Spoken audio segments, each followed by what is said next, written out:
கேள்வி நேரம் நிகழ்ச்சிக்காக உங்கள் அனைவரையும் அன்போடு வரவேற்கின்றேன். இன்றைய கேள்வி நேரம் நிகழ்ச்சியில் நம்ம என்ன தலைப்பில் வாதிக்க போகிறோம் என்பதை ஒரு படத்தொகுப்பை பார்த்த பிறகு நம்ம பயணிக்கலாம். திமுக தலைவர் கருணாநிதியின் சட்டமன்ற பயணத்துக்கு இது வைர விழா ஆண்டு. அந்த விழாவை அகில இந்திய அரசியல் கட்சி தலைவர்களை எல்லாம் அழைத்து திமுக கொண்டாடி கொண்டிருக்கும் இந்த தருணத்தில் கருணாநிதியின் 60 ஆண்டுகால சட்டமன்ற பங்களிப்பு பல ஆச்சரியக்குறிகளையும் கேள்விக்குறிகளையும் நித்தம் எழுப்பிக் கொண்டே இருக்கிறது. ஆட்சி அதிகாரத்தில் இருக்கும் போதும் இல்லாத போதும் அவருடைய பங்களிப்புகள் தொடர்ந்து பாராட்டப்படுவதும் ஓயாமல் விமர்சிக்கப்படுவதும் தமிழக அரசியலின் நிலையான நிகழ்ச்சி நிரல். எப்படி பார்த்தாலும் கருணாநிதியின் சட்டமன்ற பங்களிப்பு மிக காத்திரமானது. அந்த தாக்கத்தின் நீள அகலங்களை ஆழ உயரங்களை அலசுகிறது இன்றைய கேள்வி நேரம்.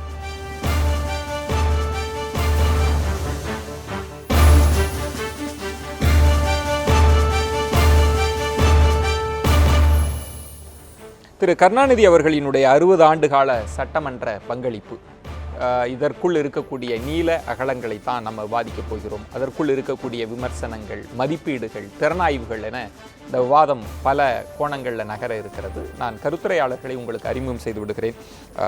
தியாகு அவர்கள், தமிழ் தேசிய விடுதலை இயக்கம், வணக்கம். மூத்த பத்திரிகையாளர் தராசு ஷியாம் அவர்கள், வணக்கம். மூத்த பத்திரிகையாளர் திரு ஐயநாதன் அவர்கள், மூவரையும் வரவேற்கின்றேன். நம்மோடு அரசியல் விமர்சகர் திரு பெருமாள் மணி அவர்களும் இணைகிறார். அவரையும் வரவேற்று இந்த வாதத்திற்குள் செல்லலாம். தியாகு, உங்களிடமிருந்து ஆரம்பிக்கிறேன். ஒரு அரசியல் வெற்றிடம் 2 ஆளுமைகள் இல்லாதது.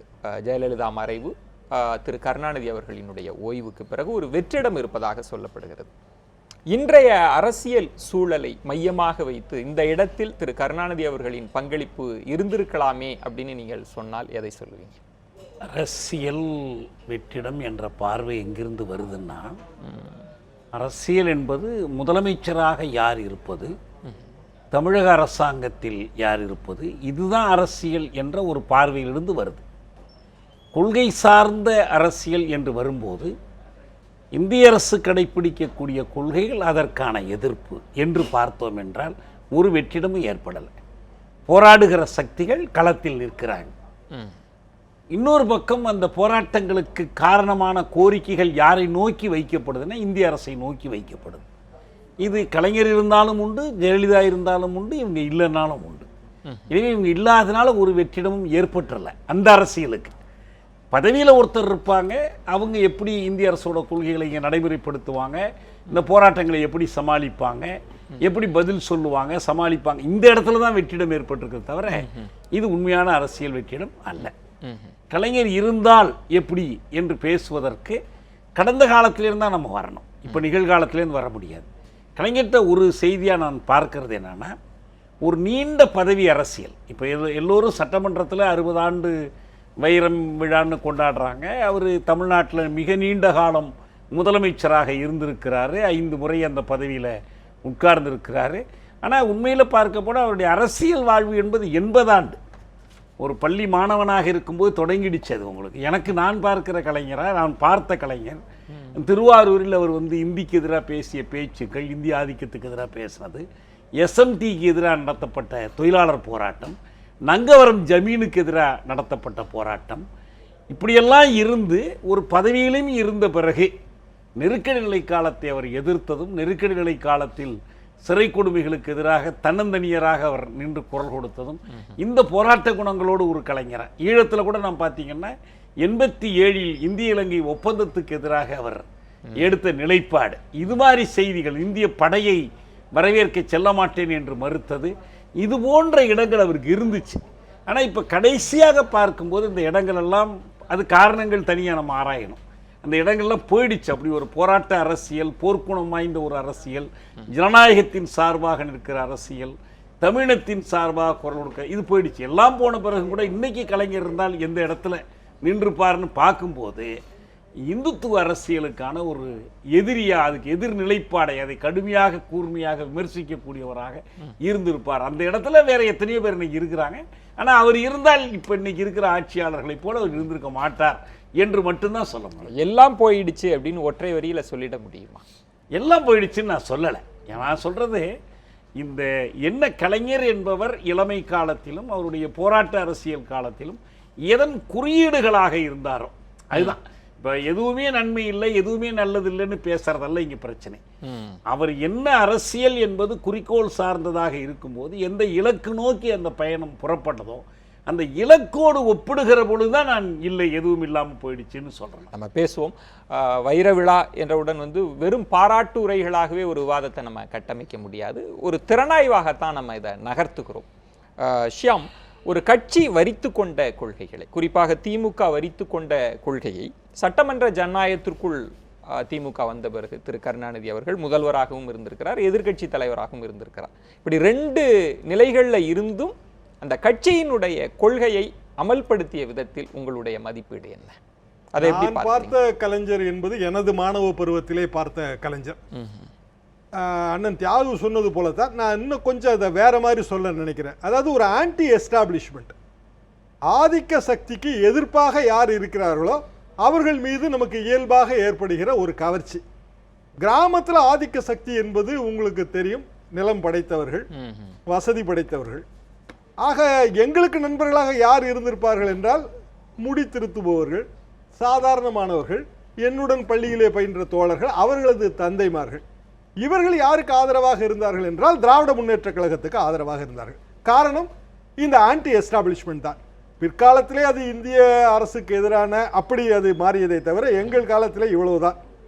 அப்போது எங்கள் ஊரிலே பெரிபால் அரசு என்று ஒரு பேரின்ப விலாஸ் என்கின்ற ஒரு சாதாரண பல்புடி, உள்ளூர் பல்புடி தான் அவரது தயாரிப்பு. கலைஞர் அழைத்து கூட்டம் போடுவது அவரது பணி. அந்த காலகட்டத்திலே கலைஞரின் கூட்டங்களை ஒரு தமிழார்வம் காரணமாகவும் நாங்கள் போய் பார்த்தோம். நல்ல தமிழிலே பேசுபவர்கள் குறைத்தல் என்ற காரணத்தால். அந்த இடம் இன்று வரைக்கும் கலைஞரோட இடம் தான், அதில் மாற்று கருத்தே நம்ம சொல்ல முடியாது. ஏனென்றால் இந்த மேடை தமிழை அரசியல் தமிழாக்கி அதை லாபமாக கையாண்டதிலே அவரது பங்கு பெரும் பங்கு. ஆனால் பிற்காலத்திலே கலைஞர் அவர்கள் ஒரு பத்திரிகையாளனாக நான் பார்க்கும்போது அதிலிருந்து ஒரு மாறுபாடு எனக்கு தெரிந்தது. அதுதான் உண்மை. அவரது நினைவாற்றல் இதை பற்றியெல்லாம் பல பேர் பல விதமாக சொல்லிவிட்டோம். ஷியாம், ஒரு கட்சிக்கென்று சில கொள்கைகள் இருக்கும். அது திமுக சில அடிப்படை கொள்கை விழுமியங்களை வைத்திருந்ததில்லை. அதை சட்டமன்ற ஜனநாயகத்திற்குள் வந்த பிறகு ஒரு முதல்வராக, எதிர்க்கட்சி தலைவரா அவர் அமல்படுத்திய விஷயத்துல உங்களுடைய மதிப்பீடு என்ன? என்னோட மதிப்பீடு திமுகவோட அடிப்படை கொள்கை, திகாவிலிருந்து வந்த கொள்கை மாறிவிட்டது. ஒன்றே குலம் ஒருவனே தேவன் திருமூலர் சொன்னதை அண்ணா எப்போது எடுத்தாரோ அப்போது அது இல்லாமல் போய்விட்டது. திமுகவுக்கு என்று அடிப்படை கொள்கை என்பது பிற அரசியல் கட்சிகளைப் போல அரசியல் செய்வதும் அதன் மூலமாக தேர்தல் அரசியலே வென்று பதவியை அடைவதும் தான் என்கின்ற அளவுக்கு அது போய்விட்டது. 57க்கு பிறகு அதுதானே நிலவரம். ஆக திமுகவுக்கு என்று ஒரு கொள்கை என்று பார்த்தால் அண்ணன் தியாக அவர்கள் இந்துத்துவ அரசியல் என்று சொல்கின்றார். அது கூட நான் ஒத்துக்கொள்ள மாட்டேன். என்றால் பாரதிய ஜனதாவோட முதலே கூட்டணி வைத்தது அண்ணா திமுக என்றால் இரண்டாவது அவர்கள் ஒரு பெண்களுக்கு சொத்துரிமை கொடுப்பதா இருக்கலாம், பெண்களுக்கு சமூக நீதி சார்ந்த அமலாக்கப்பட்ட சமூகவியல் சார்ந்த திட்டங்களை எல்லாம் நம்ம புறக்கணிச்சிட முடியுமா? 3 விஷயங்களை நம்ம சொல்லலாம். நீங்க சொன்ன பெண்களுக்கான சொத்துரிமை, இரண்டாவது அனைத்து ஜாதியினரும் அர்ச்சகராக வேண்டும் என்கின்ற சட்டம், அது பெரியார் அவர்களே நெஞ்சிலை தைத்த முள் என்று சொன்ன ஒரு சட்டம்.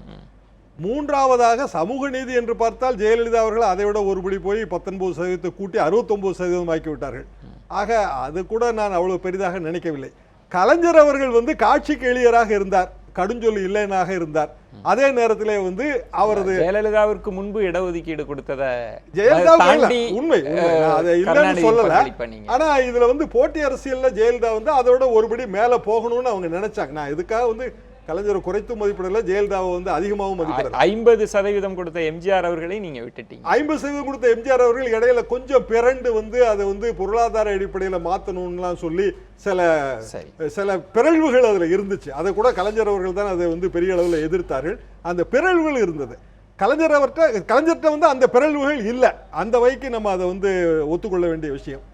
ஆனால் கலைஞர் அவர்களின் தனித்திறமை என்றோ தனி சிறப்பு என்றோ நீங்கள் கேட்பீர்களே ஆனால், சட்டமன்றத்தில் கேட்பீர்களே ஆனால், உடனுக்குடன் பதில் சொல்கிற கொள்கை சார்ந்துதான் தனிப்பட்ட நபர் அவருடைய வல்லாண்மை, அவருடைய மொழி திறமை அதல்ல. நான் ஒரு கட்சிக்காரர் ஆட்சிக்கு வர்றப்ப என்னென்ன அமல்படுத்தினார், அதுல எந்த அளவுக்கு மதிப்பீடல் இருக்கின்றத நம்ம தொடர்ந்தே நம்ம பேசலாம். திரு ஷியாம் அவர்கள். திரு பெருமாள்மணி, ஒரு கட்சிக்காரர் ஆட்சி அதிகாரத்திற்குள் வருகிறார். ஒரு கட்சியாக இருக்கிறப்ப அவங்க என்ன வேண்டுமானாலும் பேசிவிட முடியும். ஆனால் ஆட்சி அதிகாரத்திற்குள் வருகிற போது நிறைய சிக்கல்கள் இருக்கும். சொந்த கொள்கையை கூட அவங்க விட்டுட்டு வேற ஒரு அரசியலுக்கு போயிருக்கலாம். இதையெல்லாம் ஒட்டுமொத்தமாக வைத்து திரு கருணாநிதி அவர்கள் ஒரு கட்சிக்காரராக சட்டமன்ற ஜனநாயகத்திற்குள் வந்து அவருடைய பங்களிப்பை எப்படி நீங்க மதிப்பிடுறீங்க? இல்லை, இதில் ரொம்ப முக்கியமாக நான் பார்ப்பது என்ன அப்படின்னு நீங்கள் பார்த்தீங்கன்னா, ஐயா பெரியார் அனைத்து கட்சியினர் அனைத்து ஜாதியினரும் அர்ச்சகராக வேண்டும் என்று ஆலய நுழைவு போராட்டத்தை அறிவிக்கிறார். அப்படி ஆலய நுழைவு போராட்டத்தை அறிவித்த அடுத்த நாள் ஐயா பெரியாருக்கு கலைஞர் ஒரு செய்தி அனுப்புகிறார். எனக்கு எக்கோ இருக்கு, கொஞ்சம் கவனிச்சுக்குங்க. அடுத்த நாள் ஒரு செய்தியை அனுப்புகிறார். அனைத்து சாதியினரும் அர்ச்சகராகலாம் என்று ஒரு சட்டத்தை கொண்டு வந்திருக்கிறேன், இது ஐயாவுக்கு சம்மதமா என்று கேட்டு சொல்லுங்கள் என்கிற செய்தி ஐயாவுக்கு சொல்லப்படுகிறது. ஐயா உடனே அந்த அனைத்து சாதியினரும் அர்ச்சகராகலாம் என்கிற சட்டத்தினுடைய முன்வடிவை ஏற்றுக்கொண்டு ஆலய கர்ப்பகிரக நுழைவு போராட்டத்தை வாபஸ் வாங்குகிறார். ஆக ஒரு இடத்தில் தன்னுடைய வழிகாட்டியாக இருக்கக்கூடிய இந்த இயக்கத்தினுடைய பெருமகனாக இருக்கக்கூடிய தந்தை பெரியாரையும், இன்னொரு இடத்தில் ஆட்சி கட்டிலில் அனைவரையும் அரவணைத்து செல்ல வேண்டும், அதே நேரத்தில் கொள்கைகள் பெரிய அளவில் நீர்த்து போய்விடக்கூடாது என்கிற கவனமும் தான் கலைஞர் ஐயா அவர்களை, கலைஞர் பெருமகனை இன்றைக்கு இந்த திராவிட அரசியலின், இந்திய அரசியலின் மிகப்பெரிய சக்தியாக மாற்றி இருக்கிறது என்று நான் நினைக்கிறேன். திராவிட நாடு என்று கேட்கிறார்கள், பிறகு தமிழ்நாடு என்று பெயர் சூட்டுகிறார்கள். ஆனாலுமே கூட இது ஒரு திராவிட நல அரசாகத்தான் இருந்தது. இங்கே சிறுபான்மையினருக்கும் ஒடுக்கப்பட்டவர்களுக்கும் மொழிவழி சிறுபான்மையினருக்கும் அரசியல் ரீதியாகவும் நிர்வாக ரீதியாகவும் கட்சியிலே மாவட்ட செயலாளர் பொறுப்புகளிலும் ஒன்றிய செயலாளர் பொறுப்புகளிலும் மிகச் சரியான பங்களிப்பும் இடஒதுக்கீடும் கொடுக்கப்பட்டது. கல்வி நிலையங்கள் ஆரம்பிப்பதில் அவர்களுக்கு தேவையான சலுகைகள் காட்டப்பட்டன. அதே போல ஒரு ஆரம்ப காலகட்டத்தில் ஒரு விதமான ஒரு ஆணாதிக்க மனோபாவம் அல்லது எல்லாவற்றையும் தடைத்து உடைத்து எரிகிற ஒரு சிந்தனையிலிருந்து எழுந்த இயக்கம் பெண்களுக்கான இடங்களை ஏற்படுத்தி கொடுத்த பொழுது, பெண்களுக்கான இடங்களை மிக கவனமாக ஏற்படுத்தி கொடுக்கிறார்கள். சொத்தில் சம உரிமை பெண்களுக்கு கொடுக்க வேண்டும் என்கிற இடத்தை திராவிட இயக்கம் மிக கவனமாக தொடுகிறது. ஆனால் இங்கே நீங்கள் ஒன்றை கவனிக்க வேண்டும், எந்த காலகட்டத்திலையுமே பெண்கள் பெரிய அளவில் எழுந்து வந்து திராவிட முன்னேற்ற கழகத்திற்கு வாக்களித்தது கிடையாது. பல்வேறு மகளிர் நலன் சார்ந்த திட்டங்கள் திராவிட முன்னேற்ற கழகத்தினுடைய ஆட்சியிலே தான் இருக்கிறது. ஆக வாக்கு வங்கி அரசியலை தாண்டி ஒரு அரசினுடைய நலத்திட்டங்கள் ஒரு கொள்கையின் அடிப்படையில் இருக்க வேண்டும் என்கிற அடிப்படையிலே அனைத்து சாதியினரையும் அரவணைத்து செல்ல வேண்டும், அனைத்து மொழி பேசுகிறவர்கள் அனைத்து செல்ல வேண்டும். இந்த சமூகத்திலே ஒடுக்கப்பட்ட பிற்படுத்தப்பட்ட நிலையிலே இருக்கக்கூடிய பெண்கள் திராவிட முன்னேற்ற கழகத்திற்கு பெரிய அளவில் வாக்களிக்கவில்லை என்றாலும் அவர்களை முன்னேற்றுவதுதான் ஒரு சமூகத்தினுடைய முன்னேற்றம் என்ற புரிதல். இந்த மூன்று இடங்களிலும் தான் கலைஞர் ஐயா அவர்கள் பெரியாரினுடைய நீட்சியாகவும் அண்ணாவினுடைய நீட்சியாகவும் ஒரு மிகப்பெரிய நிர்வாகியாகவும் எழுந்து நிற்கிறார். பேசுவோம். திரு ஐயநாதன், ஒரு கட்சியாக திமுக, ஆளுகிற அதிகாரத்தில் போய் அமர்ந்த திமுக, ஒரு இணைப்பு பாலமாக திரு கருணாநிதி அவர்கள் இருக்கிறார். இதை நீங்க எப்படி மதிப்பிடுறீங்க? இப்போ நீங்கள் இந்த முன்னுரையில் சொன்ன மாதிரி கலைஞர் மு கருணாநிதி வந்துட்டு அவருடைய அரசியல் கட்சி உறுப்பினர் ஆனதிலிருந்து சிறு வயதிலேயே அவர் முரசொலி பத்திரிகையெல்லாம் நடத்தி மிக குறுகிய வயதிலேயே சிறிய வயதிலேயே வந்துட்டு கொடித்தலையில் போட்டிக்கிட்டு ஜெயிச்சு இன்று வரை தொடர்ந்து ஜெயிச்சுட்டு வர்றது வரைக்கும் ஒரு அரசியல் தலைவராக அவருடைய உயர்வு அப்படின்றது ஒரு ஆச்சரியப்படத்தக்கது. தமிழ்நாட்டினுடைய சமூக அரசியலை நாம் பார்த்தோம் என்றால் அவர் வந்த இடம் அப்படின்றதுல வந்துட்டு மிகப்பெரிய ஒரு ஆற்றல் இது. அதே நேரத்தில் அவருடைய அரசியலின் நீட்சியாக அந்த ஆட்சி என்பது, ஆட்சியில் அவர் அமர்ந்து சாதித்த விடயங்கள் என்பது கொள்கை பூர்வமாகவும் சரி, இந்த நாட்டின் நலன் என்ற அடிப்படையிலும் நீங்கள் பார்த்தீர்களானால் அது பல்வேறுபட்ட கேள்விக்குறிகளை தாங்கி நிற்கின்றது. அதுதான் இன்றைக்கு ரொம்ப முக்கியம். அந்த இடத்துல தான் வந்துட்டு பார்த்திங்கன்னா ஒரு சமமின்மை இங்கே ஏற்படுகிறது. பெரியார், அண்ணா வெளியில் வந்த இவர்கள் எந்த அளவிற்கு இந்த மக்கள் நல அரசை கொண்டு சென்றார்கள் என்றால், பெருமாள் மணி சொன்னது, பிறகு அண்ணன் தியாகு சொன்னது, இவர் திரு நண்பர் ஷியாம் போன்றவர்கள் என்ன சொன்னதெல்லாம் என்ன அப்படின்னீங்கன்னா, அந்த இடத்தில் இவர்கள் சிற்சில விடயங்களை சாதித்திருக்கின்றார்கள் என்பது ஒரு மைல்கல் வரலாற்றில், அதை மறுப்பதற்கில்லை. அதே நேரத்தில் இந்த மக்களை சார்ந்த ஒரு அரசியலை, ஒரு காங்கிரஸிற்கு மாற்றான ஒரு அரசியலை உருவாக்கிய இவர்கள் சுயநல அந்த அதிகார பற்றின் காரணமாக செய்த தவறு இன்றைக்கு மிகப்பெரிய ஒரு தவறான முன்னுதாரணமாக நிற்கின்றது என்பதையும் நாம் மறுத்துவிட முடியாது, மறந்துவிடவும் கூடாது. ஒரு கட்சி ஒரு தலைவரால் வளர்கிறது என்றால் அதில் எங்கே வெற்றி என்று நான் கூறுவேன் என்றால் அது இன்றளவிற்கும் இன்றைய அரசியல் பொருளாதார சமூக அரசியல் பொருளாதார தளங்களில் அது ஒரு தொடர்புடையதாக இருக்க வேண்டும். A relevant party for the future என்று சொல்லுவார்கள். நிகழ்காலத்தில் அது வலிமையாக இருந்தாலும் எதிர்காலத்திற்கு அது ஒரு தொடர்புடைய கட்சியாக இருக்க வேண்டும். அந்த இடத்தை இழந்ததற்கும் திராவிட முன்னேற்ற கழகத்தினுடைய தலைவர் கலைஞர் பங்களித்திருக்கின்றார் என்று நான் கூறுவேன். அவருடைய அரசியல் என்பது மிக மிக எழுச்சியானது. அதே நேரத்தில் அவருடைய ஆட்சி அதிகாரம் என்பது கடும் விமர்சனத்திற்குரியது. அதே நேரத்தில் எடுத்த சில முடிவுகள் எல்லாம் மக்கள் நலன் சார்ந்த அவர் எடுத்த சில முடிவுகளையும் நாம் கணக்கில் கொள்ளாமல் இருக்க முடியாது.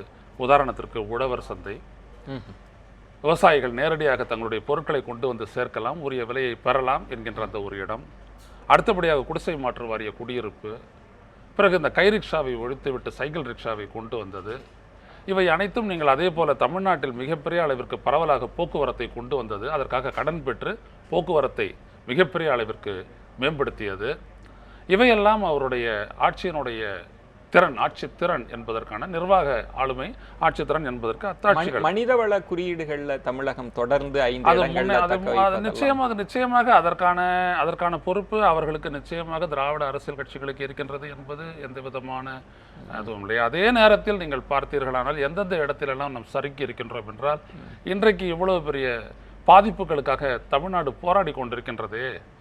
கூடங்குளம் ஆகட்டும், நெடுவாசல் ஆகட்டும், மற்ற பிரச்சனைகள் எல்லாம் நாம் பார்க்கின்றோமே. இன்றைக்கு மிகப்பெரிய அளவிற்கு 90 விழுக்காடு நெல் உற்பத்தி குறைந்திருக்கிறது என்றால் அந்த காவிரி மண்டலம் எதனால் அப்படிப்பட்ட ஒரு பாதிப்புக்கு உள்ளாகி இருக்கிறது என்ற போன்ற விடயங்களில் எல்லாம் பார்த்தீர்களானால் ஒரு போராட்ட அரசியலில் வந்த ஒரு தலைவர் சாதிக்காமல் தோற்ற இடம் என்று நான் அதை பார்க்கிறேன். மற்றொரு சிறப்பு விருந்தினர் திரு சுப குணராஜன் அவர்களும் நம்மோடு இணைகிறார். ஒரு கட்சியாக இருந்தபோது இருந்த திரு கருணாநிதி அவர்கள் வேறு, ஆட்சி அதிகாரத்தில் பல சமரசங்கள், அதுதான் இன்றைக்கு இருக்கக்கூடிய தமிழகம் விட்ட இடங்கள்ன்ற விமர்சனங்கள் தொடருது. நீங்க எப்படி மதிப்பிடுறீங்க திரு சுபகுணராஜன்? திமுக ஆட்சி அதிகாரத்திற்கு வந்த பிறகு பல சமரசங்களை செஞ்சிருக்காங்க. இதுல ரொம்ப முக்கியமா அதாவது நான் ஒன்றை சொல்லணும்னு நினைக்கிறேன். தோழர் தியாகு சொன்ன புள்ளியிலிருந்து நான் அதை ஆரம்பிப்பேன். என்னன்னா, ஒரு போராட்ட அரசியல் வடிவம் என்பது நிச்சயமாக ஒரு ஆட்சி அதிகார வடிவமாக முற்றிலுமாக மாற முடியாதுன்ற ஒரு நிதர்சனமான உண்மையை ஒத்துக்கொண்டு தான் நம்ம இந்த அரசியலை பேசியாகணும். ஏன்னா ஒரு வெகுஜன அரசியல், ஒரு மக்கள் அரசியல், வெகுமக்கள் அரசியல் செய்கிற தளத்தில் நீங்கள் போராட்ட வடிவத்தினுடைய முழு மாதிரியையும் செயல்படுத்துவது என்பது எந்த அரசியல் இயக்கத்துக்கும் சாத்தியம் இல்லை. அதில் கலைஞர் போன்றவர்கள் அந்த கட்சியினுடைய அடிப்படையான காலவரையிலிருந்து இந்த நிமிடம் வரைக்கும் அந்த கட்சியை வழிநடத்துவதாக இருக்கிறார். அவர் அவர் கொள்கை சார்ந்து இந்த ஆட்சி அதிகாரத்திலிருந்து அவர் என்ன சாதித்தார் என்பதை நண்பர் ஐயநாதன் போன்றவர்கள் அந்த ஒற்றை வரியில் முறியடிக்கிறார்கள் அல்லவா. அது ஹியூமன் ரைட் இண்டெக்ஸ் வளர்ந்துருக்குன்னா, ஆமாம் வளர்ந்துருக்கு, ஆனால் மற்றதுலாம் தோற்றுருக்காங்கன்னு சொல்லிட்டு ஹியூமன் ரைட்ஸ் இண்டெக்ஸை விட ஒரு மாநிலத்தினுடைய நலனை பரிசீலிக்கக்கூடிய விகிதம் என்ன எனக்கு தெரியல. முதல்ல அதை விடுங்க. சமூக நீதி அரசியல்னு ஒன்று பேசுவோம். பெரியார் சிந்தனைகள் வழி நின்றவர்கள் எங்கே தோற்றார்கள்ன்றது திரும்ப திரும்ப நம்ம பேசிகிட்டு இருக்கோம். நிச்சயமாக சமரசங்கள் இருக்கிறது. நிச்சயமாக திமுக மீதும் கலைஞர் மீதும் விமர்சிப்பதற்கான காரணங்கள் இருக்கிறது. அதை ஒன்றும் யாரும் மறுப்பதற்கில்லை. அதை மறுத்துவிட்டெல்லாம் பேசுவதாக யாரும் நினைக்க வேண்டாம். ஆனால் கலைஞரனுடைய அரும்பெரும் சாதனை என்பதே ஆட்சி அதிகாரத்திலும் தான் ஏற்றுக்கொண்ட கருத்து நிலைகளை எந்த வழியிலெல்லாம் செயல்படுத்தினார் என்பதுதான் ரொம்ப முக்கியமானது. அதில் ரொம்ப குறிப்பாக நான் சொல்ல விரும்புவது இந்திய ஒன்றியம் என்பதில், இந்த இந்திய ஒன்றியத்தில் ஒரு மாநிலங்களின் உரிமை என்ற குரலை ஆணித்தரமாக அறுதியிட்டு உறுதியாக பதிவு செய்தது திமுகவும் அண்ணாவும் தொடர்ந்து கலைஞரும் தான். என்னன்னு சொல்லி கேட்டிங்கன்னா, இன்னைக்கு இந்திய அளவில் ஒரு ஃபெடரல் அப்படின்ற ஒரு விஷயத்தை பேசுறதுக்கு இன்னைக்கும் தமிழகத்தை திரும்ப பார்க்கிறது இந்த இந்திய ஒன்றியம். இந்த இந்திய ஒன்றியத்தில் தமிழகம் என்பது ஒரு தனித்த ஒரு விதமான இன்னைக்கு இந்த தோழர் தியாகு, தோழர் ஐயநாதன் போன்ற எல்லா போராட்ட வடிவ நிச்சயமாகவே அவர்களெல்லாம் பெரும் போராளிகள், நம்ம ஒன்றும் மறுக்கிறதுக்கு இல்லை. அவங்களெல்லாம் உருவாக்கியதே இந்த இயக்கங்கள் விதைத்த மண்ணிலிருந்து உருவானவர்கள் தான் அவங்க. அதாவது இன்னும் சில சிந்தனைகளும் அவங்களுக்கு பகுதியாக இருந்திருக்கலாம், நான் மறுக்கலை. மார்க்சியம் போன்ற சிந்தனைகள் கண்டிப்பாக இருக்கும். ஆனால் இந்த விதைக்கப்பட்ட விதைகளினுடைய பலனை எப்படியாக ஆட்சி அதிகாரத்தில் அமர்ந்து கலைஞர் செய்தார் என்றது ஒரே ஒரு சின்ன குறியீடு சொல்லிட்டு கடந்து போயிடுறோம். நம்ம எப்படின்னா 71க்கு அப்புறம் தமிழ்நாடு தன்னை தொழில் ரீதியாக வளர்த்து கொண்ட தளம் யோசிச்சு பார்த்தீங்கன்னா, ஓரளவில் மைய அரசின் அதிகாரத்தையே இவர் என்க்ரோச் பண்ணுறாரு கிட்டத்தட்ட. எப்படின்னா, இப்போ ஸ்பிக் மாதிரியான ஒரு நிறுவனம், டாக் மாதிரியான ஒரு நிறுவனம் இங்கே ஒரு கூட்டு நிறுவனங்களாக, அதாவது மத்திய மாநில அரசு பிரைவேட் மூன்றையும் சேர்த்து நிறுவனங்களை உருவாக்குறது. அப்புறம் அங்கே வங்கிகள் தேசியமயமான உடனே இங்கே போக்குவரத்து தேசியமயமானது. அதற்கு பின்னால் அது ரொம்ப முக்கியமா அவங்க கருத்தியல் ரீதியாக செய்த விஷயம் ரொம்ப அவசியம்ன்றது நான் பதிவு செய்ய. தொடர்ந்து சுயமரிவாதை திருமணத்தை பேசலாம். முக்கியமான இடத்தை தொட்டிருக்கீங்க, நம்ம பேசலாம். திரு தியாகு, போராட்ட வடிவமே எல்லா நிலைகளிலையும் தொடர முடியாது. திரு கருணாநிதி அவர்களிடம் தொண்டர்கள் கேட்டபோது எதிர்கட்சியாக இருந்தபோது இருந்த வேகம் ஆளுங்கட்சியா இல்லை அப்படின்னப்ப அவரே அதுக்கு பதில் சொல்றார். ஒரு தீக்குச்சிக்கும் தீப்பட்டைக்கும் இருக்கக்கூடிய உறவு என்பதற்கும் ஒரு தீபத்தை தூண்டுகோலாக இருப்பதற்கும் இருக்கிறதற்கான உறவு தான் ரெண்டுக்கும்னு அவரே சொல்லியிருக்கிறார். ஆனா முக்கியமான புள்ளி இந்த மத்திய அரசுடனான உறவு. அதை திரு கருணாநிதி அவர்கள் எப்படி கையாண்டார், மாநில உரிமைகளை எப்படி மீட்டார்? ரொம்ப நுட்பமாக நம்ம பார்க்க வேண்டிய செய்தி என்னன்னா, ஆளும் கட்சி என்று ஒரு வார்த்தையை பயன்படுத்துகிறோம். தமிழகத்தை ஆளும் கட்சி எது? ஆட்சி என்பது என்ன? அரசு என்பது என்ன? தமிழகத்தை பாஜக ஆளுங்கட்சி இல்லையே. ஜிஎஸ்டி வரியை கொண்டு வர்றது பாஜக தானே. ஆளும் கட்சினாலே மாநில அரசு தான் ஒரு மாயை மக்கள்கிட்ட இருக்கு. எனவே இது யாரோட ஆட்சினா கருணாநிதி ஆட்சி, ஜெயலலிதா ஆட்சி, எம்ஜிஆர் ஆட்சின்னு பேசுகிறாங்களே தவிர மன்மோகன் சிங் ஆட்சி இவருடைய ஆட்சின்னு இல்லை. எனவே மாநில அரசு என்பது நம்மை ஆளும் அரசு அல்ல, ஆள்வதாக மயக்கம் தரும் அரசு. அதற்கு சில வரம்புக்குட்பட்ட சில அதிகாரங்கள் இருக்குது, அவ்வளவுதான். சாரமாக பார்த்தா, இறுதியாக பார்த்தா, எது பொலிட்டிக்கல் பவர்னு பார்த்தா ஒரு இறைமை வேண்டும் மாநிலத்துக்கு. ஸ்டேட்டுங்கிற வார்த்தைக்கு அதான் பொருள். இது ஒரு ப்ராவின்ஸோ பிரசிடென்சியோ இல்லை, ஸ்டேட்டுக்குன்னு சாவரின்ட்டி வேணும், நம்ம சட்டமன்றத்துக்குன்னு சாவரின்ட்டி வேணும். சாதாரணமாக திமுகனுடைய 50 கொள்கைகளை ஒவ்வொன்றாக எடுத்துக்கிட்டு பார்ப்போம். இந்தி திணிப்பு எதிர்ப்பிலிருந்து கலைஞருடைய அரசியல் வாழ்க்கை தொடங்கியது. இந்திய எதிர்ப்பு போராட்டத்தில் அவருக்கு முக்கியமான பங்கு இருக்குது. 65 இந்திய எதிர்ப்பு போராட்டத்தின் போது டிஐஆரில் கைது செய்யப்பட்டு பாளையங்கோட்டை சிறையில் அடைக்கப்பட்ட ஒரே ஒரு தலைவர் கலைஞர் தான். அண்ணா கூட வேறு தலைவர்கள் இல்லை. ஆனால் 67 இவங்க திமுக ஆட்சி தொடங்குகிறது. 69 கலைஞர் ஆட்சி தொடங்குகிறது. பிறகு தேசிய முன்னணி வந்ததிலிருந்து இந்திய அரசாங்கத்திலையும் பங்கேற்க ஆரம்பிச்சிட்டாங்க. இந்திய எதிர்ப்பு போராட்டத்தில் எந்த 17வது அரசமைப்பு சட்ட 17வது பகுதிக்கு தீ வைத்தார்களோ, எதை எதிர்த்து இவ்வளவு போராட்டங்கள் நடந்துச்சதோ, அந்த 17வது பகுதியில் என்ன திருத்தத்தை இவர்களால் கொண்டு வர முடிஞ்சு. மாநில அரசாங்கத்தில் உட்கார்ந்து டெல்லி அரசாங்கத்தில் பங்கு பெற்று மாறி மாறி எல்லா கூட்டணிகளிலும் இடம்பெற்று, பாஜக கூட்டணியில் இருந்தாங்க, காங்கிரஸ் கூட்டணியில் இருந்தாங்க, 3வது அணியிலையும் இருந்தாங்க. ஒரு வார்த்தை, ஒரு கமா ஃபுல் ஸ்டாப் கூட திருத்த முடியலையே. உங்களால் என்ன காரணம்? இல்லை, இந்த இந்திய ஒன்றியத்திற்குள் இருந்து கொண்டே மத்திய அரசுடனான உரையாடல்ல கருணாநிதி அவர்கள் இல்லவே இல்லைன்னு சொல்ல முடியும். அந்த இடம் கொடுத்தாரு. அவர் ரொம்ப சாமர்த்தியமாக செயல்பட்டார். முஜிபுர் ரஹ்மானுக்கோட ஒப்பிட்டுக்கிட்டாங்க 71 இல்லையா. மாநிலத்தில் சுயாட்சி, மத்தியில் கூட்டாட்சி வந்துன்னு பேசினாங்க. மாநிலத்தில் இந்த கட்சியோட தனியாட்சி, மத்தியில் கூட்டணி ஆட்சி, அவ்வளவுதான் சாதிக்க முடிஞ்சு. கூட்டாட்சி எல்லாம் வரல. இந்திய அரசமைப்பு சட்டத்துக்கு உட்பட்டு வரல. நான் என்ன கேட்கிறேன்னா, அண்ணா அவர்கள் திராவிட நாடு கொள்கையை கைவிட்ட போது, அது கைவிட்ட சரியா தவறாங்கிற விவாதமே வேணா, கைவிட்டாச்சு. காரணங்கள் இருந்தாலும் நான் கைவிடுகிறேன்ட்டார். காரணங்கள் அப்படியே உள்ளன. திராவிட நாடு கேட்டதற்கான காரணங்கள் மறையவில்லை, ஆனால் நாங்கள் கைவிடுறோம் கோரிக்கையை. அதுவே ஒரு ஏரண குழப்பம். அது காரணங்கள் இருக்கும்போது எப்படி கோரிக்கை கைவிட முடியும்? ரைட்டு, விட்டாச்சு. பதிலுக்கு இன்னொரு கோரிக்கை எடுத்தாங்கல்ல, ஒரு கோரிக்கை இல்லாமல் போல. அதுதான் மாநில சுயாட்சி. கழக அமைப்பு சட்டத்திலே எழுதினாங்க மாநில சுயாட்சி. அந்த மாநில சுயாட்சி கோரிக்கை குறித்து கலைஞர் ராஜமன்னார் குழு போட்டார்.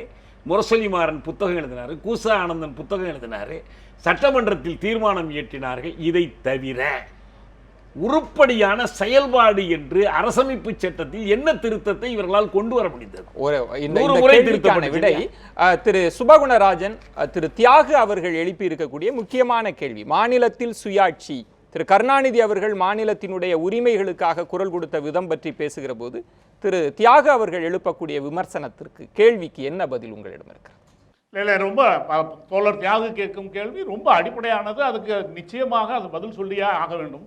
என்னன்னு சொல்லி கேட்டிங்கன்னா, ராஜமன்னார் கமிட்டி ஃபார்ம் ஆகி அது அதனுடைய விஷயம் உங்கள் கைக்கு வரும் பொழுது மத்திய அரசோட திமுகவினுடைய உறவு எந்த நிலைக்கு போனது அதை அவர் தெரியுங்களா? தோழர் என்னை விட ரொம்ப கரண்டாக இருக்கிறவர் தானே. அங்கே அன்னைக்கு இந்திரா காந்தியோட முரண் எந்த தளத்தில் உருவானது? இந்திரா காந்தி 76ல் திராவிட முன்னேற்ற கழக அரசை டிஸ்மிஸ் பண்ண வேண்டிய காரணம் எதுக்காக, எப்படி உருவானது, எதை நோக்கி நகர்ந்துக்கிட்டு இருந்தாங்க, இவங்க திட்டங்களை எந்த தளத்துக்கு நகர்த்தினாங்க, அது எந்த வழியில் அது இந்திரா காந்திக்கு அச்சுறுத்தலாக இருந்தது, அவங்க எப்படி இவரை எம்ஜி ராமச்சந்திரனை வச்சு இங்கே இந்த கட்சியில் ஒரு பிளவை ஏற்படுத்தி இவங்களுக்குள்ள இருந்த ஒரு ஒற்றுமையை சிதைத்து இவங்களுக்குள்ள ஒரு போராட்டத்தை உள் போராட்டத்தை உருவாக்குனாங்க. அதுக்கப்புறம் 76ல் அதை அந்த ஆட்சியவே நீக்கப்பட்டதுன்றது ரொம்ப முக்கியமானது. எப்படின்னு சொல்லி கேட்டிங்கன்னா, மத்திய அரசு அப்போதுதான், நான் என்ன சொல்கிறேன்னா, மத்திய அரசு இந்திரா காந்தி போன்ற ஒரு வல்லரசு ஆசை கொண்டவர்களுடைய அரசு இவர்கள் நகரும் புள்ளியினுடைய ஆபத்தை புரிந்து கொண்டு இவர்களை கட் பண்ணாங்க. கட் டு சைஸ் 76ல் நீக்கப்பட்டதுக்கு அதுவும் ஒரு முக்கியமான காரணம். வேற சுபகுணராஜன், நம்ம சொல்லப்படலாம், அதெல்லாம் இல்லைன்னு திரு கருணாநிதி அவர்கள் முன்வைத்த, சொல்லி கேட்டீங்கன்னா, திரு சுபகுணராஜன், திரு கருணாநிதி அவர்கள் முன்வைத்த மாநில சுயாட்சி கொள்கையை முளையிலேயே கிள்ளி எறிவதற்கான முயற்சியை திரு இந்திரா காந்தி மேற்கொண்டாங்கன்னு சொல்ல வரீங்களா? அதுதான் உங்க குற்றச்சாட்டா?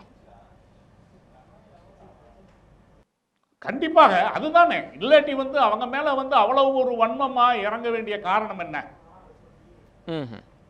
இல்லை, 76ல் டிஸ்மிஸ் பண்ண வேண்டிய அவசியம் என்ன?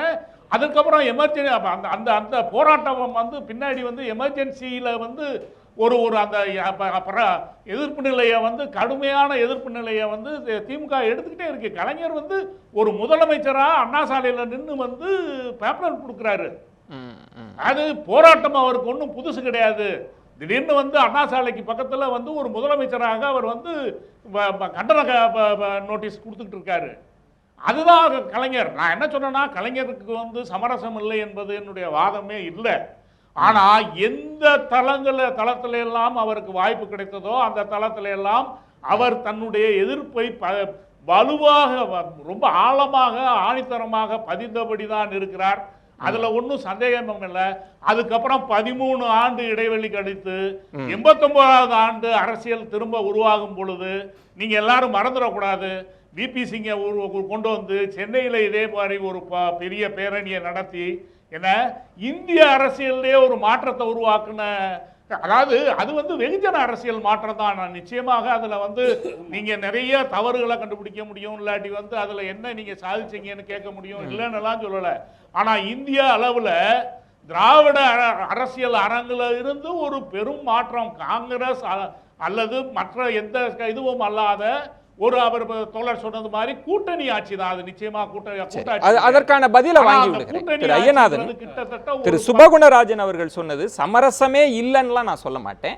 ஆனா அதற்குள் சாதுர்த்தியமாக அவர் எதையெல்லாம் வென்றெடுத்தார், மாநில உரிமைகளுக்கெல்லாம் எங்கெங்கெல்லாம் வாய்ப்பு கிடைக்குதோ அந்த இடத்திலெல்லாம் முதல் குரல் திரு கருணாநிதி அவர்களின் குரல். அதாவது திராவிட நாடு கோரிக்கை விடுறதுக்கு ஏற்றுக்கிறோம் நாங்க.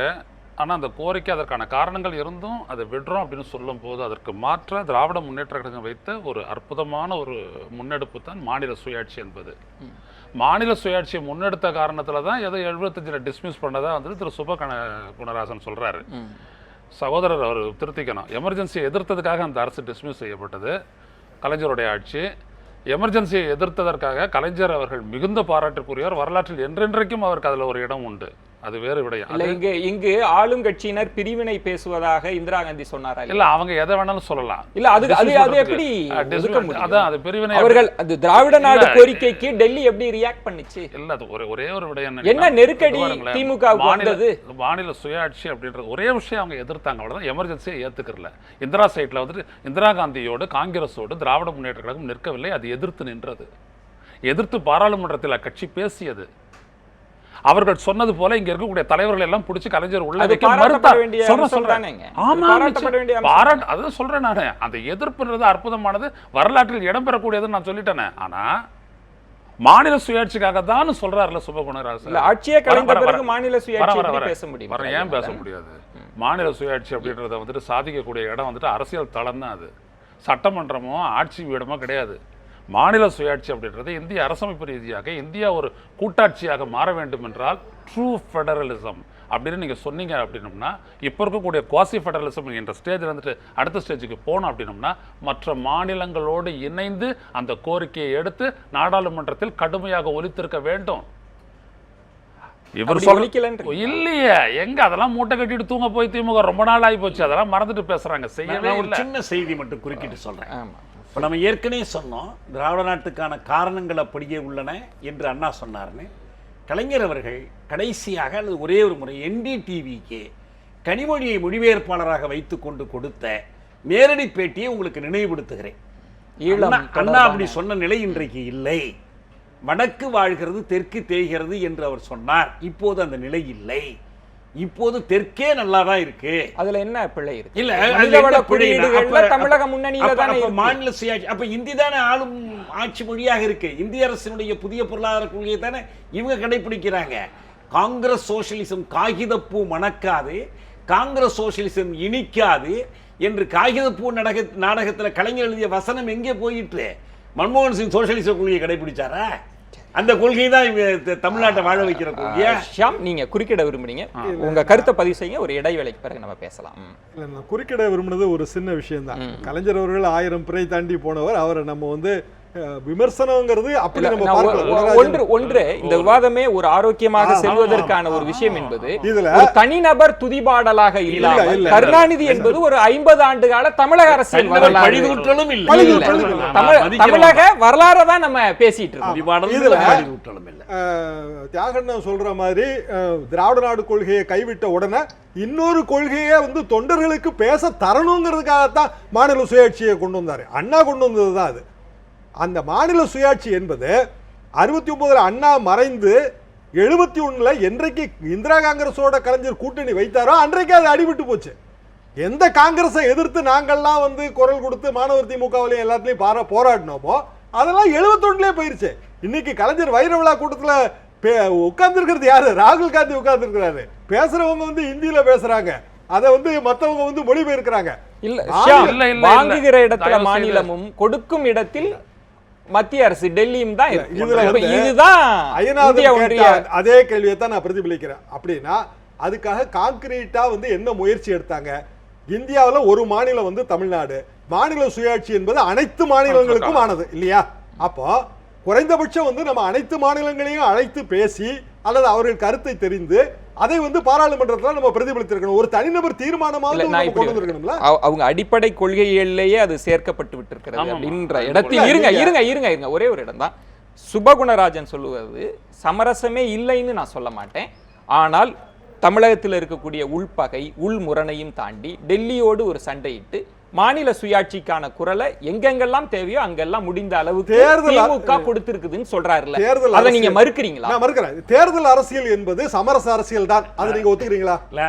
அப்படிலாம் இருக்கணும்னு அவசியம் கிடையாது. ஆனா அப்படிதான் இருக்குது. இப்போ உதாரணமா எங்க காலகட்டத்தில் வந்து தென்னரசு சிறுகதை மன்னன் அவர் வந்து நம்ம ராம்நாத் டிஸ்ட்ரிக்ட்ல வந்து திமுக ஃபீல்டு பண்ண முடிஞ்சது. ஆனா அதுக்கு பிறகு எங்க மாமா வந்து திமுகவோட முதல் செயலாளர், மாவட்ட செயலாளர். ஆனா நாங்க மெஜாரிட்டி கம்யூனிட்டி கிடையாது. ஆனால் அதுக்கு பிறகு எல்லாரையும் மாதிரி வந்து ஜாதி அரசியல் தான் அங்க இருந்துச்சு. அப்போ தமிழ்நாட்டில் ஜாதி அரசியல் இருந்தா இந்தியாவில் மாநில அரசியல் இருக்குது. அதான பாயிண்ட். சரி, நம்ம ஒரு சிறிய விளம்பர இடைவேளைக்கு பிறகு பேசலாம். பெருமாள் மணி, நீங்க பல கருத்துக்களுக்கு குறுக்கிட விரும்பினீங்க. உங்களுடைய பதில ஒரு விளம்பர இடைவேளைக்கு பிறகு தெரிந்து கொள்கிறேன். பொறுத்திருக்கேன்.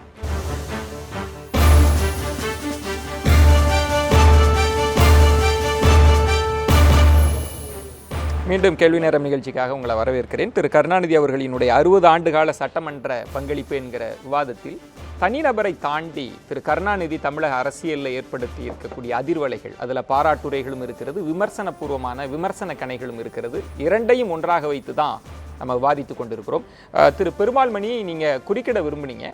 மாநில சுயாட்சியை பற்றி திமுக தொடர்ந்து வலியுறுத்தி கொண்டே இருக்கிறது. ஆனால் பல இடங்களில் மாநில சுயாட்சி கொள்கைக்கான முன்னெடுப்புகளை திமுக செய்யலை. இன்னும் திரு ஐயநாதன் சொல்றார், அதை மூட்டை கட்டி வச்சு பல நாட்கள் ஆகிறது அப்படின்னு சொல்றார்.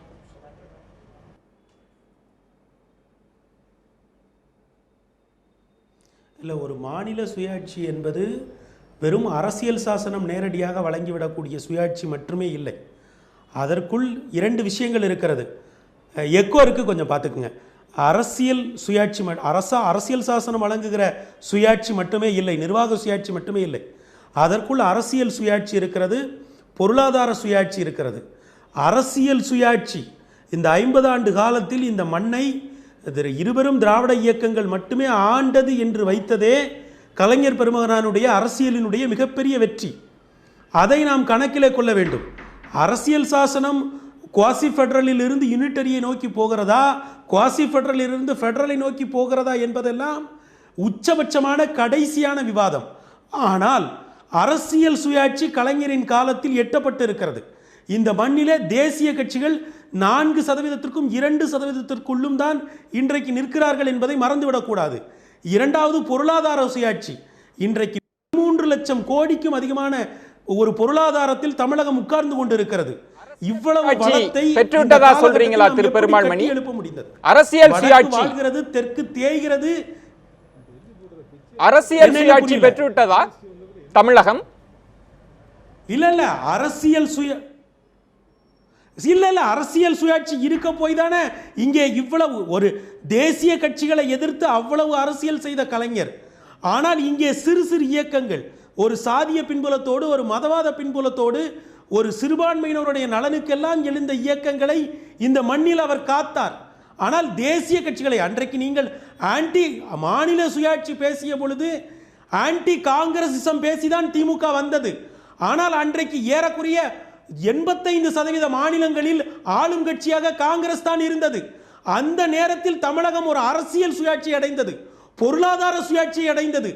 அரசியல் சாசனம் தரக்கூடிய மாநில சுயாட்சியை நோக்கி தமிழகம் இன்றைக்கு நகர்வதற்கு இன்றைக்கு ஆங்கில ஊடகங்கள் விவாதிக்கிறதே, United States of South India என்று ஒன்றை விவாதிக்கிறதே, அது எதனால் சாத்தியப்படுகிறது? தமிழகம் இன்றைக்கு பொருளாதாரத்திலும் அரசியலிலும் தனக்கென தனிப்பெரும் இடத்தை தக்க வைத்துக் கொண்டிருக்கிறது.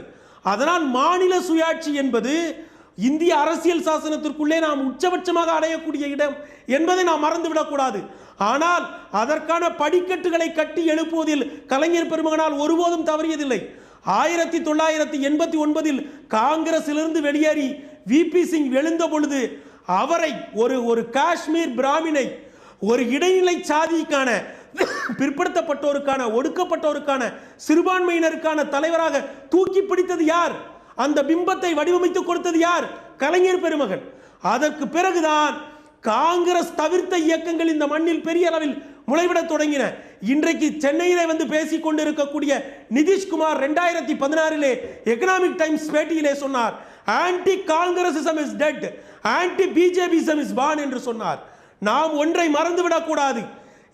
இந்த அரசியல் நகர்வுகள், இந்த பொருளாதார நகர்வுகள், இதற்கு பிறகு அரசியல் சாசனத்திற்குள் நாம் அடையலாம். அந்த சுடரை இனி வருகிற திராவிட தலைவர்கள் எடுத்து செல்வார்கள். இந்த மாநில சுயாட்சி என்பது காணல் நீராகி போய்விடவில்லை. அதை நோக்கி கலைஞருடைய அரசியல் நம்மை நகர்த்தி இருக்கிறது.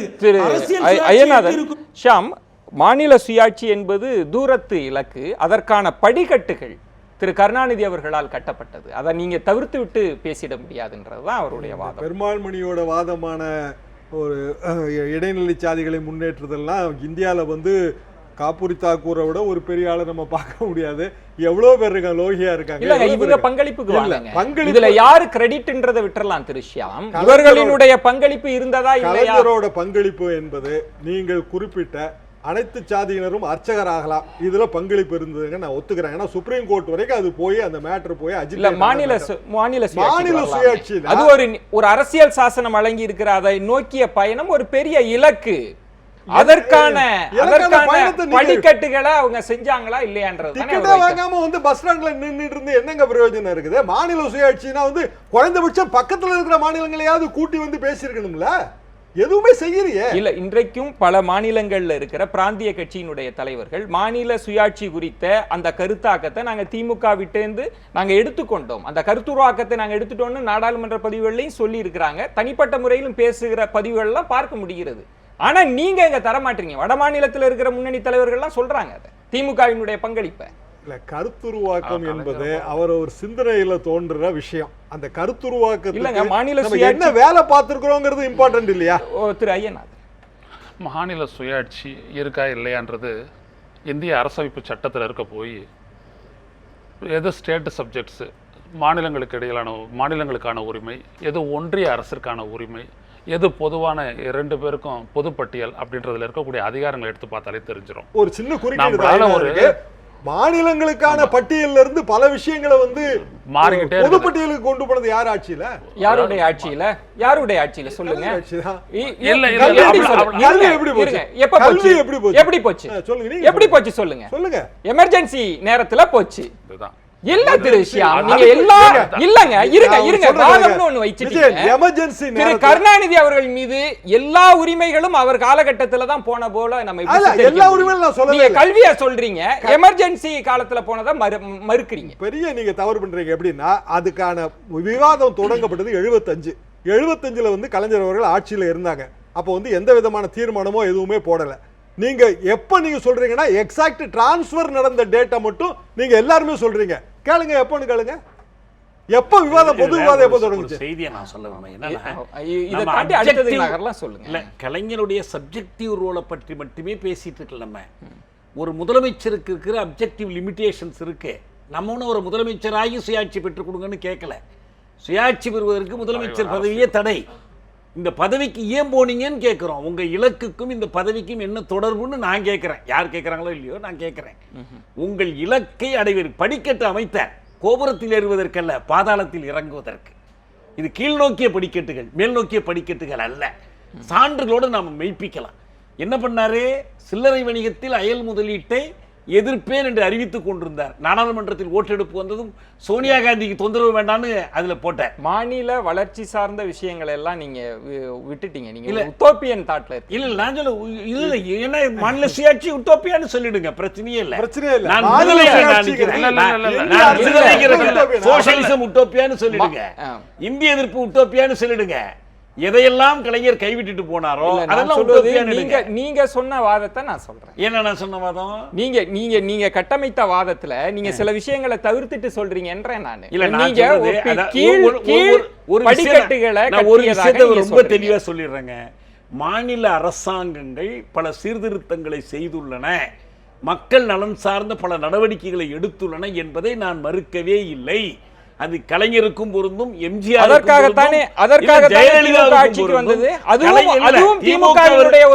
திமுக வருவதற்கு முன்பே காமராஜர் ஆட்சிக்கும் பொருந்தும். கண்டிப்பா நீங்க எதுவும் திமுகவுக்கு தான் நீங்க ஒதுக்கிறீங்க.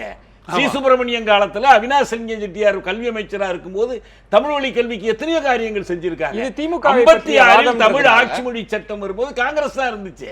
எனக்கு திமுக வேறுபட்டதா நான் பாக்குறது என்னன்னா, தமிழ் தேசிய நிலைப்பாட்டிலே நீங்க என்ன செஞ்சீங்க? தமிழகத்தின் உரிமைக்காக என்ன இதெல்லாம் அவங்களும் செஞ்சிருக்கிறாங்க. திரு சுபகுணராஜன் ஒரு எதிர்க்கட்சி தலைவராக அவருடைய பங்களிப்பு பல நேரங்களில் வந்து ஆளுங்கட்சியே இருந்ததை விட இன்னும் உயிர்ப்போடு கட்சியை வைத்திருந்தார். சட்டமன்றத்தில் இன்னும் உயிர்ப்போடு பல வாதங்களை முன்வைத்தார் அப்படின்ற பார்வைகள்லாம் இருக்கிறது. எதிர்க்கட்சி தலைவராக திரு கருணாநிதி அவர்களினுடைய பங்களிப்பை எப்படி பார்க்குறீங்க திரு சுபகுணராஜன்? எதிர்கட்சி தலைவர்ன்றது அது ரொம்ப ஒரு ஆரோக்கியமான எதிர்கட்சி தலைவர்னுடைய மாடலை கலைஞர் வந்து அவருடைய எம்ஜிஆர் காலத்தில் அவர் வந்து ஆட்சியில் அவருக்கு எதிர்கட்சி தலைவராக இருக்கிற காலம் முழுசும் எந்த விதமான பெரிய வந்து அதாவது அந்த சட்டமன்றத்தில் அருமையான விவாதங்கள் நடந்த காலமாக அதை குறிப்பிட முடியும். அதை விட வந்து எம்ஜிஆர் அவர்களும் கலைஞர் மேலே தனிப்பட்ட அரசியல் ரீதியாக அவர்கள்கிட்ட இருந்த பகையை மீறி சட்டமன்றத்தில் 2 பேரும் வந்து ஒருத்தருக்கு ஒருத்தர், அதாவது இன்னும் சில சொன்னீங்கன்னாக்கா அது ஒரு ஒரு ஒரு பெரிய மிகையான நட்பு நாடகம் போன்ற ஒரு காட்சிகள் கூட அங்கே அரங்கேறி இருக்குது, அது மாதிரியான விஷயங்கள். ஆனால் கலைஞர் எப்பயுமே எதிர்ப்பதை எதிர்க்கட்சியாக எப்படி வந்து ஒரு காத்திரமான எதிர்க்கட்சியாக இருக்க வேண்டும் என்பதை எப்போதுமே ஒரு திட்டத்தெளிவான திட்ட வரையறையோடு செயல்பட்டிருக்கிறார். அதில் வந்து அந்த காலம் முழுசும், எம்ஜிஆரினுடைய காலம் முழுசும் நீங்கள் குறிப்பாக சொன்னது மாதிரி எல்லாரும் பாராட்டி கூட பேசணும். என்னன்னு கேட்டிங்கன்னா, எம்ஜிஆர் வந்து அந்த 50 சமூக நீதி விழுக்காடை வந்து 50ஆக மாற்றும் போது வந்து அதையும் வந்து அது ஓசி அதர் காஸ்ட்னு சொல்லி சொல்லிட்டு வந்ததை கடுமையாக விமர்சித்ததும், அந்த நேரத்தில் வந்து அவங்களுக்கு வந்து ஒரு கடுமையான எதிர்ப்பை காட்டியதும் என அந்த வடிவத்தையே வந்து மறுபடியும் 50% முழுக்கவும் ஒதுக்கீடு அப்படின்னு ஆக்கின ஒரு விஷயமெல்லாம் வந்து அந்த விதமான நடவடிக்கைகள் மூலமாக நடந்தது தான். எதிர்க்கட்சியாக இருக்கும்போது எவ்வளவு ஆக்கப்பூர்வமாக செயல்பட முடியும் என்பதை உண்மையாகவே பல முறை நிறுவியிருக்கிறாரு. ஒவ்வொரு சந்தர்ப்பமாக சொல்ல முடியாது. ஆனால் அதை விட முக்கியமாக இப்போ விவாதிச்சுக்கிட்டு இருந்த விஷயத்தை பற்றி ஒன்று சொல்ல விரும்புகிறேன். அது எல்லாரும் பேசிட்டு இருக்கும்போது இந்திய ஒன்றியத்துக்குள்ள அது மண்டல் கமிஷன் மூலமாக மண்டல் பரிந்துரை மூலமாக ஒரு பெரிய அரசியல் களத்தில் ஒரு பெரும் மாற்றத்தை, வட இந்திய அரசியல்லையே ஒரு கடுமையான மாற்றத்தை உருவாக்குனது வந்து கலைஞரும் திராவிட இயக்கத்தினுடைய போக்கும் தான்.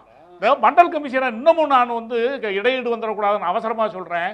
மண்டல் கமிஷனை சுப்ரீம் கோர்ட்டில் வந்து கடைசியாக தூக்கி பிடித்த நீதிபதி யார் தெரியுமா? ஒரு முன்னாள் திமுக மாவட்ட செயலாளர் ரத்னவேல் பாண்டியன். ரொம்ப கவனமாக, ஏன்னா அவர் உச்சநீதிமன்றத்தின் தலைமை நீதிபதியாக, அதாவது தலைமை பொறுப்பு நீதிபதியாக இருந்து அந்த ஆணையை வழங்குகிறார், மண்டல் கமிஷன் ஆணையை. அவர் வந்து ஒரு திராவிட முன்னேற்ற கழகத்தின் மாவட்ட செயலாளராக இருந்தவர் என்பதும் அவர் எம்எல்ஏவாக இருந்ததுன்றதும் வந்து லேசான காரியம் கிடையாது. இந்த ரெண்டும் நிகழ்ந்த புள்ளின்றது இருக்கு பார்த்தீங்களா, இதுதான் ஒரு சிக்னல் பாயிண்ட்ஸ், சைன் பாயிண்ட்ஸ். நீங்க இந்திய அரசியல்ல வந்து மண்டலுக்கு இடம் இல்லைன்னு நம்ம தோழர்கள் சொல்லுவாங்களா? தகவல்களை பதிவு செய்திருக்கிறீர்கள். மறுபடியும் ஒளி அரசியல நம்ம அது சார்ந்து இன்னும் ஒரு பெரிய விவாதமாக நகரும். நேரமின்மை ஒரு பிரச்சனையாக இருக்கிறது. திரு பெருமாள்மணி, திரு கருணாநிதி அவர்களினுடைய அரசியல் வாழ்க்கையில் சட்டமன்ற பங்களிப்புகளில் தொடர்ந்து வெற்றி பெற்றுக் கொண்டே இருந்திருக்கிறார். எந்த அலைகளும் அவருடைய வெற்றியை தடுத்து நிறுத்திவிட முடியல. ஒரு அரசியல் பார்வையாளராக அதை எப்படி பார்க்கிறீங்க? கருணாநிதியினுடைய தொடர் வெற்றி எப்படி சாத்தியமானது? இல்லை 1957 திமுக 15 இடங்களில் வெற்றி பெறுகிற போது கூட காமராஜர் அண்ணாவிடம் நேரடியாகவே கேட்கிறார், ஒரு 5 லட்சம் ரூபாய் செலவழித்தால் உன்னை தோற்கடித்து விட முடியாதா என்று கேட்கிறார். 1962 தேர்தலில் திமுகவில் 50 பேர் ஜெயித்தார்கள். ஆனால் 1957 வெற்றி பெற்ற 15 பேரில் 14 பேர் தோற்கடிக்கப்பட்டார்கள். ஏனென்றால் அவர்களுக்கு எதிராக காமராஜர் மிக வலிமையான வேட்பாளர்களை நிறுத்தினார். ஆனால் கலைஞர் அதையும் முறியடித்து வெற்றி பெற்றார். அந்த நுணுக்கம் என்பது ஒரு மக்கள் மனதை படிக்கிற, ஒரு மக்களினுடைய உணர்வுகளோடு ஒன்றி நிற்கிற ஒரு தலைவனால் தான் இது சாத்தியமாகிறது என்பதும், இந்த மக்கள் உணர்வை படிக்கிற இந்த போக்கு என்பது கலைஞர் ஐயாவுக்கு தேர்தல் அரசியலை தாண்டி வளர்ச்சி திட்டங்களை செயல்படுத்துவதிலேயும் மக்கள் நல திட்டங்களை செயல்படுத்துவதிலேயும் மாறி வருகிற காலப்போக்கிற்கு ஏற்ப 1957 அவர் சந்தித்த களம் என்பது வேறு, 2016 அவர் சந்தித்த களம் என்பது வேறு. இந்த இத்தனை ஆண்டு கால இந்த ஒவ்வொரு களத்தையும் அவர் மக்களை கொண்டே மதிப்பிடுகிறார். தன் வீட்டில் வேலை பார்ப்பவனிடமும் ஒரு பொதுக்கூட்டம் பேசிவிட்டு வந்தால் அந்த பகுதியிலே வேர்க்கடலை விற்பவனை, அந்த பகுதியிலே எளிய வேலை பார்க்கிறவர்களை, அந்த பகுதியின் சின்ன சிறு மனிதர்களை, அதாவது பொருளாதார ரீதியாக எளிய மனிதர்களை அழைத்து வந்து என்னுடைய பேச்சு உங்களுக்கு புரிந்ததா, நான் பேசியதனுடைய சாராம்சம் என்ன என்றெல்லாம் கேட்டு மக்களோடு தொடர்ந்து தொடர்பில் இருந்த ஒரு மகத்தான தலைவன் என்கிற காரணத்தினால்தான் இந்திய அரசியலிலும் தமிழக அரசியலிலும் அவர் ஆள்போல் தலைத்து அருகுபோல் வேரோடி கிடந்தார் என்றே நான் மதிப்பிடுகிறேன். இந்த தேர்தல் வெற்றியையும் அவருடைய அரசியல் உரையாடலில் காணப்பட்ட ஒரு மக்கள் நல திட்டத்தையும் சமூக புரட்சிகளையும் நான் ஒன்றோடு ஒன்று பிணைத்தே பார்க்கிறேன். நன்றி திருமணி. திரு தியாக அவர்களிடம் நம்ம நிறைவு பகுதிக்கு வந்துட்டோம். திரு கருணாநிதி அவர்களினுடைய அரசியல் வாழ்க்கையில சர்ச்சைகள், விமர்சனங்கள், பாராட்டுகள் எல்லாமே இருந்துட்டு இருக்கு. ஒரு மதிப்பீடாக அவருடைய சட்டமன்ற பணி, அவருடைய பங்களிப்பை எப்படி நீங்க பார்ப்பீங்க? சட்டமன்ற பணி என்பதை பொறுத்த வரைக்கும் இந்திய கட்டமைப்பு ஒரு போராளியை ஒரு பதவி அரசியல்வாதியாக மாற்றுவதில் வெற்றி பெற்றுச்சு. அது அவருக்கும் பொருந்தும். அதில் ஒன்றும் அவர் அதிலிருந்து மீறிய ஒரு போராளியாக அவர் இருக்கலை.